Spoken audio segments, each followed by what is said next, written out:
महात्मा गांधी का जन्म भारत के पश्चिमी राज्य गुजरात के पोरबंदर क्षेत्र काठियावाड़ में 2 अक्टूबर 1869 को हुआ था। इनके पिता करमचंद गांधी और माता पुतलीबाई थी। करमचंद गांधी राजकोट के दीवान थे, जबकि इनकी मां एक गृहिणी थी। गांधी जी के प्रारंभिक जीवन में उन पर मां का गहरा प्रभाव पड़ा। पुतलीबाई एक बहुत ही सात्विक और धार्मिक गृहिणी थी। अधिकतर समय उनका पूजा पाठ और भगवत भजन में व्यतीत होता था। माता की इस छवि का प्रभाव गांधी जी के जीवन में भी देखने को मिलता था। सत्य असत्य, धर्म अधर्म जैसे गूढ़ विषयों पर महात्मा गांधी की बचपन से ही समझ बनने लगी थी। गांधी जी का जिस क्षेत्र में बचपन बीता, वहां जैन समुदाय का ज्यादा प्रसार था। बस यही कारण था कि महात्मा गांधी पर जैन संस्कारों का बहुत गहरा प्रभाव पड़ा। सत्य, अहिंसा, उपवास, शाकाहारी जीवन पद्धति का पाठ इन्होंने यहीं से सीखा। गांधी जी की प्रारंभिक शिक्षा इनके गृह नगर पोरबंदर में ही हुई थी। इन्होंने अपनी मिडिल स्कूल तक की शिक्षा पोरबंदर से ही ग्रहण की। इसी दौर में इनके पिता को राजकोट का दीवान घोषित कर दिया गया, जिसकी वजह से परिवार को राजकोट में आकर रहना पड़ा। मिडिल स्कूल के बाद की शिक्षा इन्होंने राजकोट से ही प्राप्त की। यदि इनके छात्र जीवन की बात करें तो गांधी जी कभी भी एक उत्कृष्ट विद्यार्थी नहीं रहे। वो एक साधारण स्तर के एक ईमानदार विद्यार्थी थे, जिन्हें परीक्षा में फेल हो जाना मंजूर था, लेकिन वो नकल नहीं करते थे। गांधी जी ने अपनी हाई स्कूल की परीक्षा राजकोट से ही उत्तीर्ण की। 1887 में गांधी जी ने मैट्रिक की परीक्षा राजकोट से ही उत्तीर्ण की। इसके बाद वो भावनगर में स्थित सामलदास कॉलेज गए, लेकिन स्वास्थ्य सही न रहने के कारण इन्हें वापस पोरबंदर लौटना पड़ा। गांधी जी को वकालत करनी थी, इसके लिए गांधी जी को लंदन जाना था, लेकिन पुतलीबाई इस बात के लिए तैयार नहीं थी। उनका ऐसा मानना था कि लंदन की सभ्यता अपने देश की सभ्यता के विपरीत है। वहां जाकर मोहनदास बिगड़ जाएंगे और मांस, मदिरा जैसी चीजों का सेवन करने लगेंगे। लेकिन गांधी जी ने अपनी मां की चिंता और मनोदशा को समझा और उन्हें निश्चिंत रहने के लिए कहा। साथ ही अपनी मां को यह वचन दिया कि वो कभी भी मदिरा पान नहीं करेंगे, मांस का सेवन नहीं करेंगे और वो जैसे जा रहे हैं वैसे ही वापस आएंगे। गांधी जी के इस वचन के बाद उनकी मां ने उन्हें लंदन जाने की अनुमति दी। आखिरकार 4 सितंबर 1888 को यूनिवर्सिटी कॉलेज लंदन में कानून की पढ़ाई करने के लिए चले गए। कानून की पढ़ाई और बैरिस्टर बनने की चाह लेकर आए मोहनदास करमचंद गांधी को प्रारंभ में काफी दिक्कतों का सामना करना पड़ा। गांधी जी शुद्ध शाकाहारी थे।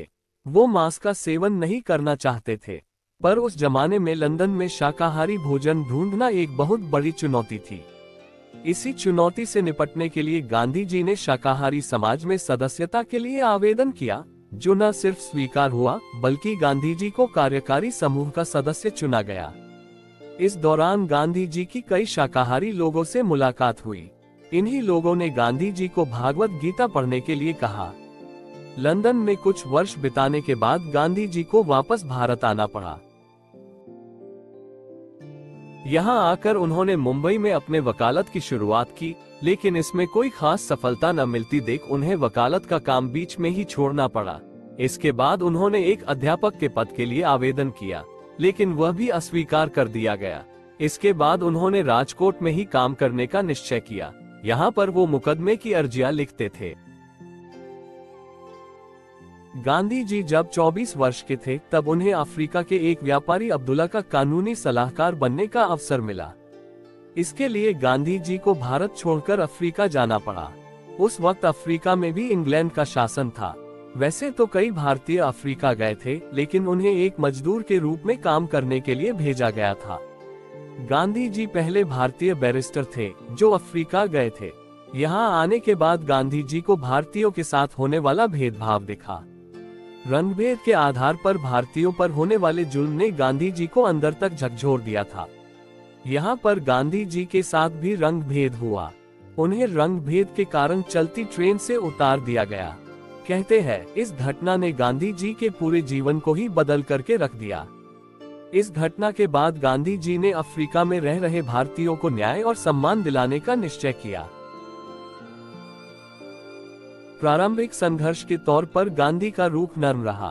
भारतीयों के साथ हो रहे भेदभाव के विषय में वो गृह सचिव और ब्रिटिश संसद में याचिकाएं भेजते रहे, पर इन याचिकाओं का कोई असर होता न देखकर महात्मा गांधी ने नटाल भारतीय कांग्रेस का गठन किया, जो भारतीयों का एक संगठन था। इसी के साथ ही इंडियन ओपिनियन नाम का अखबार भी निकलवाने लगे। सन 1906 में गांधी जी ने एक आंदोलन शुरू किया जिसे सत्याग्रह नाम दिया गया। यह एक अवज्ञा आंदोलन था। इसके साथ ही सत्याग्रहियों के रोजगार और रहने की समस्या के समाधान हेतु गांधी जी ने टालस्टॉय फार्म की स्थापना की। इस आंदोलन के बाद ही गांधी जी को इस बात पर यकीन हो गया था कि दुश्मनों को हराने का और अपनी मांग पूरी करवाने का एक रास्ता अवज्ञा आंदोलन भी हो सकता है। महात्मा गांधी अपने काम से अफ्रीका में बहुत ख्याति बटोर चुके थे। आखिरकार सन 1915 में 46 वर्ष की उम्र में गांधी जी पुनः भारत वापस आए। इस दौरान गांधी जी का बहुत गर्मजोशी से स्वागत किया गया। अपने देश में भी गांधी जी कुछ बड़ा करने की चाह लिए हुए थे, लेकिन पूरे भारत के आर्थिक और सामाजिक स्थिति का उन्हें बेहतर ज्ञान नहीं था। इसलिए उस वक्त के एक बड़े कांग्रेसी नेता और गांधी जी के राजनीतिक गुरु गोपाल कृष्ण गोखले के कहने पर गांधी जी ने पूरे 1 साल तक देश के हर एक हिस्से का भ्रमण किया और देश की स्थिति को बेहतर तरीके से समझा। महात्मा गांधी ने अपने देश में पहला सफल आंदोलन चंपारण में किया। यह आंदोलन गांधी जी ने वहां के किसानों के हक में किया था। इस आंदोलन के द्वारा किसानों को 25% धन वापस दिलवाया। यह आंदोलन महात्मा गांधी द्वारा किया गया प्रथम आंदोलन था। इसी समय एक और आंदोलन किया जो गुजरात के खेड़ा जिले के किसानों के लिए था। यहाँ के किसानों को उत्पादन के बदले में बहुत कम हिस्सा दिया जाता था, ऊपर से बहुत ही कठोर टैक्स भी किसानों पर लगाए जाते थे, जिस कारण यहाँ के किसानों की स्थिति बहुत बिगड़ गई। इसी दौरान यहाँ अकाल पड़ गया, जिससे स्थिति और भी बिगड़ गई। इस पर गांधी जी ने खुद काम करना शुरू किया और अंग्रेजों के सामने ये प्रस्ताव रखा कि जो किसान सक्षम है वो खुद ही अपना कर अदा कर देंगे, बदले में गरीब किसानों का कर माफ किया जाए। ये प्रस्ताव अंग्रेजों ने स्वीकार कर लिया। जलियांवाला हत्याकांड से पूरे देश में एक भयानक आक्रोश था। इसी के विरोध में देश में कई हिंसक घटनाएं भी हुई।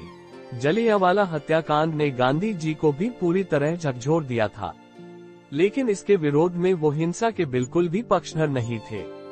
उनका कहना था कि देश का हर पुरुष और स्त्री खादी काते और खादी के बने ही वस्त्र पहने। साथ ही जो भी लोग अंग्रेजों की दी हुई नौकरी कर रहे हैं वो इस नौकरी को छोड़ दे। इस तरह से उन्होंने देश की जनता से यह आह्वान किया कि वो अंग्रेजों के प्रति विनम्र असहयोग की भावना रखे। धीरे धीरे पूरे देश से असहयोग आंदोलन को सहयोग मिलने लगा, लेकिन चौरी चौरा में हुई हिंसक घटना ने गांधी जी को यह आंदोलन वापस लेने पर मजबूर कर दिया। मार्च 1930 में गांधी जी ने अपने कुछ अनुयायियों के साथ मिलकर इस आंदोलन को शुरू किया। इस आंदोलन का मुख्य उद्देश्य नमक पर अंग्रेजों द्वारा लगाए जाने वाले कर का विरोध करना था। यह आंदोलन बहुत ही व्यापक और सफल भी रहा। अंग्रेजों ने इस आंदोलन के बाद 60,000 लोगों को जेल में डाला था। उस वक्त हमारे देश में छुआछूत एक प्रमुख समस्या के रूप में जानी जाती थी। धार्मिक स्थलों में दलितों का प्रवेश लगभग पूर्णतः वर्जित था। यद्यपि दलित नेता और विद्वान डॉक्टर भीमराव अंबेडकर ने कानून में दलितों के लिए कई कानूनी अधिकार दिए, लेकिन गांधी जी को ये काफी नहीं लगा। वो दलितों को भगवान की संतान के तौर पर देखते थे, इसलिए उन्होंने दलितों को एक नया नाम हरिजन दिया। देश के विभिन्न बड़े मंदिरों में गांधी जी ने ये संदेश दिया कि वह हरिजनों के मंदिर प्रवेश के संबंध में कोई निर्णय ले, अन्यथा वो आमरण अनशन पर चले जाएंगे। तय समय के अंदर ही मंदिर के ट्रस्टियों ने दलितों को मंदिर में प्रवेश करने की इजाजत दी। द्वितीय विश्व युद्ध के दौरान महात्मा गांधी ने अंग्रेजों से भारत छोड़ने के लिए एक आंदोलन की शुरुआत की, जिसे भारत छोड़ो आंदोलन कहते हैं। यह एक बहुत ही ताकतवर और संगठित आंदोलन था। इस आंदोलन के दौरान हिंसा भी बहुत हुई। हजारों लोगों की जान इस आंदोलन में गई। हजारों की तादाद में लोग घायल हो गए थे।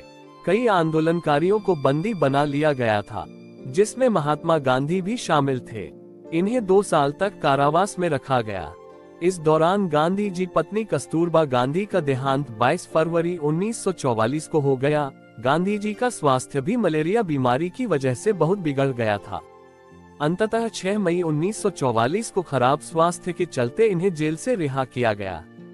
ब्रिटिश शासन नहीं चाहता था कि गांधी जी की जेल में मृत्यु हो जाए, जिससे देश में आक्रोश पैदा हो। भारत छोड़ो आंदोलन की सफलता तो व्यापक नहीं थी, पर अंग्रेजों के द्वारा किए गए दमन से देश संगठित हो गया था। इसके बाद ब्रिटिश शासन ने ये स्पष्ट कर दिया कि वह जल्द ही सत्ता भारतीयों के हाथों सौंप देगा। इस दौरान कांग्रेस के प्रमुख नेता और गांधी जी के बीच कुछ मतभेदों का दौर भी चला। देश में उस दौरान कुछ ऐसी विपरीत परिस्थितियां निर्मित हो चुकी थी, जिससे हिंदू और मुसलमान के बीच हिंसा बढ़ रही थी। 1948 तक देश के लगभग 5000 लोग को मौत के घाट उतारा गया। उसी दौरान देश में विभाजन की लहर भी दौड़ रही थी, पर महात्मा गांधी देश के विभाजन के सख्त खिलाफ थे। वही कांग्रेस के नेता मोहम्मद अली जिन्ना, बहुत से हिंदू, मुस्लिम, सिख भी बंटवारे के पक्ष में थे। पर कांग्रेस को ये पता था कि गांधी जी के बिना यह संभव नहीं था। इसके लिए सरदार पटेल और गांधी जी के करीबियों ने ये समझाया कि इस युद्ध का अंत यही है। अंततः गांधी जी को मजबूर होकर विभाजन की सहमति देनी पड़ी। अहिंसा और सत्य के इस पुजारी की यह जीवन यात्रा 30 जनवरी 1948 को नाथूराम गोसे के द्वारा समाप्त कर दी गई, लेकिन देश की आजादी में उनका योगदान हमेशा अमर रहेगा।